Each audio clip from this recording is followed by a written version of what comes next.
মধুসূদন দত্ত এবং রবীন্দ্রনাথ, এই দুইয়ের মধ্যবর্তী সময়ে যে সমস্ত কবিরা আত্মপ্রকাশ করেছিলেন তাদের মধ্যে অন্যতম হলেন নবীনচন্দ্র সেন। 19 শতকের দ্বিতীয়ার্ধ পর্যন্ত বা দ্বিতীয়ার্ধের পরবর্তী সময় পর্যন্ত যারা মহাকাব্য রচনার প্রয়াস করেছিলেন, নবীনচন্দ্র তাদের মধ্যে একজন। এবং নবীনচন্দ্র বাংলা সাহিত্যের শেষ কবি যিনি মহাকাব্য রচনা করেছিলেন। নবীনচন্দ্রের পরবর্তী সময়ে আর মহাকাব্য রচনা হয়নি। আখ্যানমূলক কাব্য এবং মহাকাব্য লেখার জন্য তাকে বাংলার বায়রন বলা হচ্ছে। নবীনচন্দ্র সেনের শ্রেষ্ঠ কীর্তি হল রৈবতক, কুরুক্ষেত্র, প্রভাস। একসাথে ত্রয়ী মহাকাব্য বলা হয় বা ত্রয়ী কাব্য বলা হয়। রৈবতক 1887 সালে প্রকাশিত হচ্ছে, কুরুক্ষেত্র 1893 সালে এবং প্রভাস 1896 সালে প্রকাশিত হচ্ছে।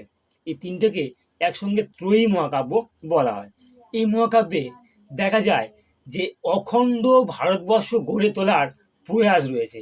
এই ত্রয়ী কাব্যে কৃষ্ণ চরিত্রকে এমনভাবে সাজানো হয়েছে যেখানে অলৌকিক দেবতার থেকে বেশি করে যেন রাজনৈতিক চরিতার্থ প্রকাশ করাই কবির মুখ্য লক্ষ্য হয়ে উঠেছে।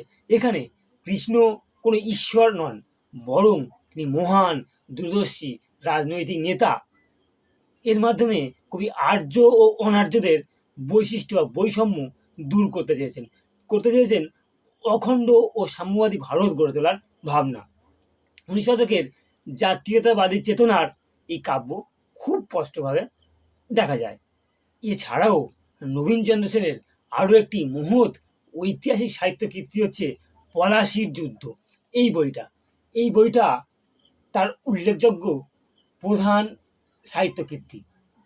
তো এখানে দেখা যায় যে ইংরেজদের সাহায্য পরামর্শ নিয়ে মির্জাফরের শত্রুতা করা এবং সিরাজের বিরুদ্ধে ষড়যন্ত্র করে তাকে সিংহাসনচ্যুত করা এই কাব্যের মূল উপজীব্য বিষয়।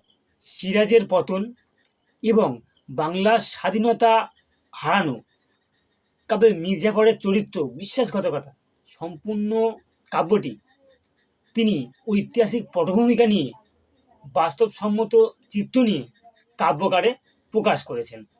এখানেই তার সাহিত্যের যে দূরদর্শী ভাবনা তা তিনি প্রকাশ করেছেন।